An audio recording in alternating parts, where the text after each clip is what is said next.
ಕಾರಿಗೆ ಖಾಸಗಿ ಬಸ್ಸೊಂದು ಡಿಕ್ಕಿ ಹೊಡೆದು ಕಾರಿನಲ್ಲಿದ್ದ ಮಹಿಳೆ ಮತ್ತು ಬಾಲಕ ಗಾಯಗೊಂಡಿರುವ ಘಟನೆ ಬಂಟ್ವಾಳ ತಾಲೂಕಿನ ಬೆಟ್ಟದ 4 ಮಾರ್ಗದ ಜಂಕ್ಷನ್ ಬಳಿ ಸೋಮವಾರ ನಡೆದಿದೆ.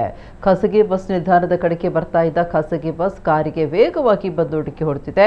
ಡಿಕ್ಕಿಯ ರಭಸಕ್ಕೆ ಕಾರು ಸಂಪೂರ್ಣವಾಗಿ ಜಖಂಗೊಂಡಿದ್ದು ಕಾರಿನಲ್ಲಿದ್ದ ಓರ್ವ ಮಹಿಳೆ ಮತ್ತು ಬಾಲಕ ಗಾಯಗೊಂಡಿದ್ದಾರೆ.